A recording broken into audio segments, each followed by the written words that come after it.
इसी तरह एक दूसरे को देखते रहें और खामोशी वो सब कुछ कह दे जो जुबान कहना चाहती है।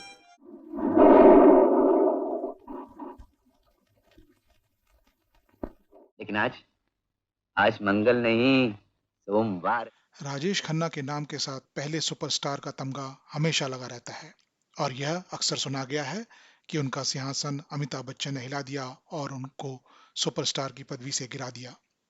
जबकि इसका एक दूसरा पहलू भी है जिस पर कभी ज्यादा बात नहीं हुई कि उन्होंने हमेशा लीक से हटकर कहानियां चुनी।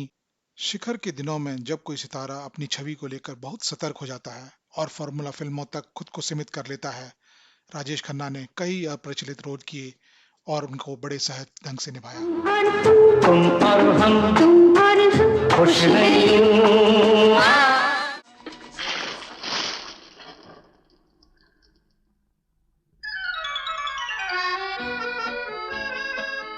कैमरा नहीं है मेरे पास, वरना एक गजब का फोटोग्राफ मिल जाता।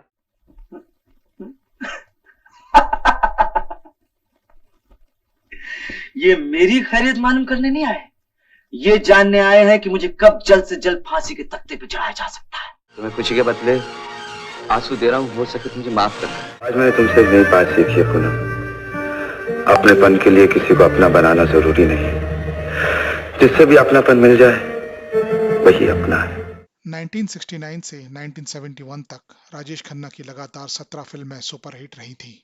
यह अकल्पनीय कीर्तिमान है। एक समय था जब 1969 में एक ही सिनेमाघर में आराधना और दूसरे में दो रास्ते लगी थी। दोनों एक साथ गोल्डन जुबली मना रही थी, यानी वो फिल्में एक ही टॉकीज में साल भर चलती रही। शम्मी कपूर की अंदाज में राजेश खन्ना का 10 मिनट का कैमियो था। उस 10 मिनट के रोल ने फिल्म को हिट करा दिया और शम्मी कपूर का डूबता कैरियर बचा दिया। यहाँ कल क्या हो किसने जाना, जिंदगी एक सफर है सुहाना। यहाँ कल क्या हो किसने जाना। सच्चा झूठा ने उन्हें उनका पहला फिल्म फेयर दिलाया। राजेश मध्य वर्गीय फैमिली ड्रामा में रचे बसे थे। उनका व्यक्तित्व ही उसके अनुरूप था। जब वे अपने लोकप्रियता के चरम पर थे तब 1971 में उन्होंने आनंद की, एक असाध्य रोग से दिन दिन मर रहे जिंदा दिल युवक की कहानी।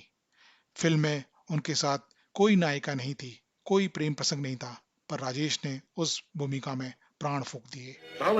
हमारी मुश्किल मालूम क्या है? हम आने वाले गम को खींच तान कर आज की खुशी पे ले आते हैं और उस खुशी में जहर घोल देते हैं। जिंदगी और मौत ऊपर वाले के हाथ है, जहां पर उसे ना तो आप बदल सकते हैं ना मैं।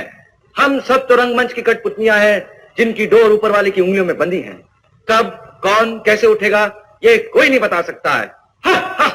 1972 में उन्होंने बावर्ची की। इस फिल्म में भी उनकी कोई नायिका न थी।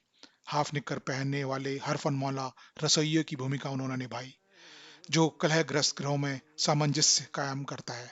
ऐसे रोल भला कौन सुपरस्टार करता था। ऐसा जीवन तुम बिन जीवन। कहते हैं कुछ दांत के लिए कुछ आंत के लिए मिले तो आत्मा शांत हो जाती है। वाह, मैं महाकवि हरिंद्रनाथ के पास काम किया करता था। वो अक्सर कहा करते थे, Raghu, it is so simple to be happy but it is so difficult to be simple. दुश्मन, खामोशी, कटी पतंग, अमर प्रेम। करता है तो सजा सिर्फ उसी को मिलती है, लेकिन जब वो शादी करता है तो उसका असर सारे घर पर होता है, चाहे वो अच्छा हो चाहे बुरा। इसके बाद अमर प्रेम आई, जिसके बाद राजेश खन्ना की फिल्में चलना बंद हो गई। मैंने तुमसे कितनी बार कहा है पुष्पा, मुझसे ये आंसू नहीं देखे जाते। I hate tears. अगले चरण में उन्होंने आविष्कार और आपकी कसम जैसी फिल्में करी। इन फिल्मों में राजेश खन्ना का सर्वश्रेष्ठ अभिनय था। आपकी कसम जरूर थोड़ी बहुत चली, जय जय शिव शंकर गली गली में गूंज गया। फिल्म के इंटरवल राजेश खन्ना ने एक बार कहा कि मेरी फिल्में इसलिए नहीं पिटी कि दर्शकों ने मुझे पसंद करना बंद कर दिया था या दूसरे नए सितारे आ गए थे। वो इसलिए नहीं चली क्योंकि मुझे अच्छी कहानियां मिलनी बंद हो गई थी। यही कारण था। राजेश खन्ना अमिताभ और विनोद खन्ना की तरह मारधाड़ नहीं कर सकते थे, न ही जितेंद्र और ऋषि कपूर की तरह नाच सकते थे। वे शुरू से ही बॉय नेक्स्ट डोर की भूमिका में रहे और वही बने रहे। मासूमियत और कोमलता को व्यक्त करने वाला कलाकार थे वे। राजेश खन्ना आज भी हमारी कल्पनाओं में कहीं मुस्कुराते हैं और कई बार पलके झपकते रहते हैं। सुबिलन साहब, मंगल के दिन पैदा हुआ, मंगल के दिन पकड़ा गया और मंगल के दिन ही फांसी की सजा हुई। इसलिए मंगल की मौत भी मंगलवार के दिन ही होगी। लेकिन आज मंगल नहीं, सोमवार है। आइए मैं और आप मिलकर राजेश खन्ना की अभिनय कला का मजा लेते हुए उनकी फिल्मों के कुछ दृश्य देखते हैं। ऐसे ही और वीडियोस देखने के लिए केसी टॉकीज को सब्सक्राइब करें। तो 2 वक्त की रोटी का इंतजाम करके भेज, वरना तुझे इंसान को पैदा करने का कोई हक नहीं है।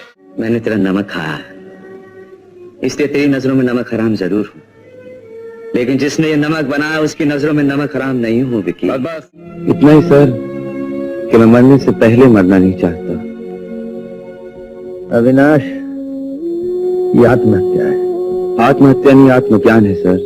पुष्पा, आदमी जितना शरीफ होता है उतना ही शैतान भी बन सकता है। मैं इसलिए यहाँ आता हूँ ये देखने के लिए कि मैं कितना बड़ा शैतान बन। ये लीजिए। आप नहीं पिएंगे? मैं खाऊंगा।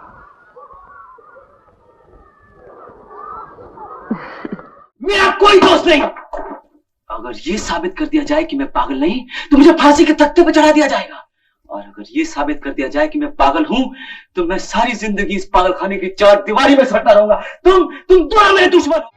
रुक जा बेलू, बेलू मैं कहता हूं रुक जा। इसके साथ मत जा, ये चोर है, डाकू है और खूनी भी। क्यों? आप न जाने मुझको समझते हैं क्या, मैं तो कुछ भी नहीं। इतनी बड़ी भीड़ का प्यार मैं रखूंगा कहाँ, मेरे हमदम, मेरे दोस्त। इज्जतें, शोहरतें, उल्फतें, चाहते सब कुछ इस दुनिया में रहता नहीं। आज मैं जहां हूं कल कोई और था। ये भी एक दौर है, वो भी एक दौर था।